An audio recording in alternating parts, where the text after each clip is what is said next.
तो जय जोहार संगवारी हो हमारे चैनल में आप मन के बहुत बहुत स्वागत है। तो आज है 23 जून 2020। तो बात करो छत्तीसगढ़ के दिन भर की ताज़ा खबरों ताज़ा अपडेट के बारे में। तो वीडियो में अंत तक बने हो दोस्तों और चैनल सब्सक्राइब कर लो ताकि आप मान छत्तीसगढ़ की लेटेस्ट जानकारी मिल सके। तो आज की बड़ी खबर है दोस्तों, प्रदेश में बढ़ा रेड जोन का दायरा, 28 में से 21 जिले हुए शामिल। तो रायपुर कोरोना संक्रमण अनलॉक 1.0 में भी रुकने का नाम नहीं ले रहा है। ताज़ा जानकारी के अनुसार प्रदेश के 28 जिलों में से 21 जिले रेड जोन में आ चुके हैं। स्वास्थ्य एवं परिवार कल्याण विभाग की ओर से सोमवार को कोविड-19 के सक्रिय प्रकरणों के दुगुने होने की दर और सैंपल प्रति लाख जनसंख्या के आधार पर रेड, ऑरेंज और ग्रीन जोन की नई सूची जारी की गई है। इसमें 95 ब्लॉक को रेड जोन में और 33 ब्लॉक को ऑरेंज जोन में शामिल किया गया है। स्वास्थ्य एवं परिवार कल्याण विभाग की सचिव निहारिका बारिक सिंह की ओर से अधिसूचना जारी की गई है। इसमें रेड जोन से बचे जिलों में धमतरी, गौरेला, पेंड्रा, मरवाही, दंतेवाड़ा, बस्तर, कोंडागांव, सुकमा और बीजापुर शामिल हैं। इनमें से बीजापुर ही एकमात्र ऐसा जिला है जो ना तो रेड जोन में है और ना ही ऑरेंज जोन में। साथ ही अगला अपडेट है दोस्तों, वन विभाग में एक और बड़ी सर्जरी, 23 IFS अधिकारियों का हुआ तबादला।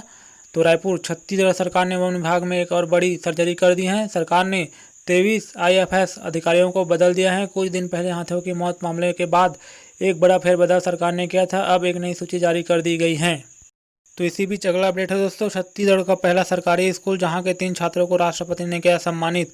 तो बिलासपुर राष्ट्रपति भवन से रविवार को गवर्नमेंट हायर सेकेंडरी स्कूल स्थित अटल टिंकरिंग लैब में एक अच्छा संदेश आया। अटल कृषि यंत्र बनाने वाले 3 बाल वैज्ञानिकों को राष्ट्रपति रामनाथ कोविंद ने 25-25 हज़ार रुपये से पुरस्कार से सम्मानित किया है।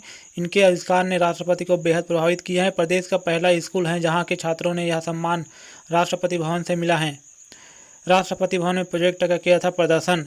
तो लैब इंचार्ज के साथ तीनों छात्रों ने अटल कृषि मित्र प्रोजेक्ट का प्रदर्शन किया था। तब राष्ट्रपति ने इसमें खासी रुचि लेते हुए आधुनिक खेती के तरीकों को लेकर सवाल भी किए थे। राष्ट्रपति भवन से नीति आयोग को निर्देशित भी किया गया है कि अटल कृषि मित्र के जरिए आधुनिक खेती के इस यंत्र का व्यावसायिक उपयोग को हरी झंडी दे दी है। तो साथ ही अगला अपडेट है दोस्तों, रूस और किर्गिस्तान में फंसे 600 मेडिकल छात्र वापसी को तैयार। जो लौटे उन्होंने कहा भारत में हालात अच्छे। तो रायपुर, रूस और किर्गिस्तान मेडिकल शिक्षा के लिए दुनिया भर में जाने जाते हैं। पढ़ाई सस्ती और अच्छी है, माहौल बेहतर है और किसी तरह की दूसरी परेशानियां नहीं हैं। इसलिए भारत में सबसे बड़ी संख्या में छात्र इन दोनों देशों में पढ़ने जाते हैं। कोरोना महामारी के चलते छत्तीसगढ़ के करीब 600 छात्र फंसे हुए हैं। रूस पूरी दुनिया में कोरोना संक्रमण में दूसरे नंबर पर है। यही वजह है कि परिजन बेचैन है। परिजनों के अनुरोध पर ही भारत सरकार वंदे भारत प्रोजेक्ट चला रही है। 120 छात्रों की वापसी हो चुकी है जिन्होंने लौटकर अपने परिजनों को बताया भारत में हालात बहुत अच्छे हैं। मगर अभी 500 से अधिक छात्र फंसे हुए हैं जिन्हें लाने की कवायद जारी है।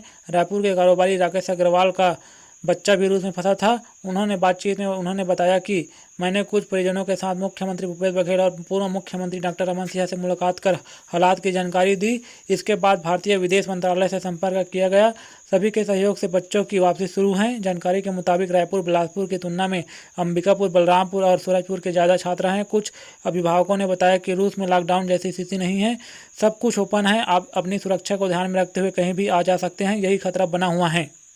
एक छात्र की वापसी में 1 लाख का खर्च। जानकारी के मुताबिक वंदे भारत प्रोजेक्ट के तहत परिजनों को भारत सरकार को प्लेन की टिकट का भुगतान करना होता है। छात्र जब अपने राज्य में लौटते हैं तो उन्हें 14 दिन का पेड क्वारंटाइन सेंटर होटलों में रहना होता है। इन सबका पूरा खर्च करीब 1 लाख रुपये प्रति छात्र बैठ रहा है।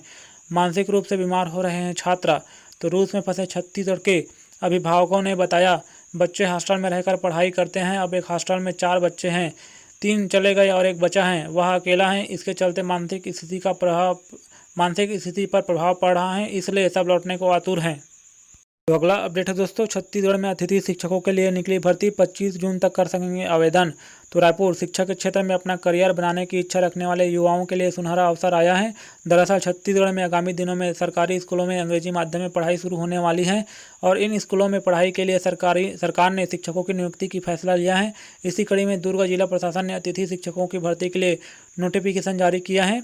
जारी नोटिफिकेशन के अनुसार 62 पदों पर भर्ती किया जाना है, जिसमें सहायक शिक्षक से लेकर व्याख्याता, PTI, कंप्यूटर और लाइब्रेरियन के पद शामिल हैं। रिक्त पदों के लिए आवेदकों को ऑफलाइन आवेदन करना होगा, जिसकी अंतिम तिथि 25 जून तय की गई है। रिक्त पदों का विवरण, पद नाम, व्याख्याता। रिक्त पदों की संख्या 21। शैक्षणिक योग्यता स्नातकोत्तर पास। तो अगली बड़ी खबर है दोस्तों, डोंगरगांव विधायक कोरोना पॉजिटिव। राजनांदगांव जिले में मिले कोरोना के 15 नए मरीज। तो राजनांदगांव जिले के डोंगरगांव विधायक की कोरोना रिपोर्ट पॉजिटिव आई है। उन्हें मिलाकर राजनांदगांव जिले में सोमवार को 15 नए मरीज सामने आए हैं। विधायक को एम्स रायपुर में भेजे जाने की तैयारी है, जबकि बाकी मरीज राजनांदगांव मेडिकल कॉलेज लाए जा रहे हैं। छत्तीसगढ़ में कोरोना की चपेट में आने वाले ये पहले विधायक हैं, जिसके बाद उनके घर और राजनीतिक खेमे में हड़कंप मच गया है। तो इसी बीच अगला अपडेट है दोस्तों, चीन पर मनमोहन की मोदी को नसीहत। प्रधानमंत्री को देश की सुरक्षा और रणनीति जैसे मुद्दों पर सोच समझ कर बयान देना चाहिए, राहुल ने कहा। उम्मीद है मोदी बात मानेंगे। तो नई दिल्ली, चीन के मुद्दे पर पूर्व प्रधानमंत्री मनमोहन सिंह ने पहली बार टिप्पणी की है।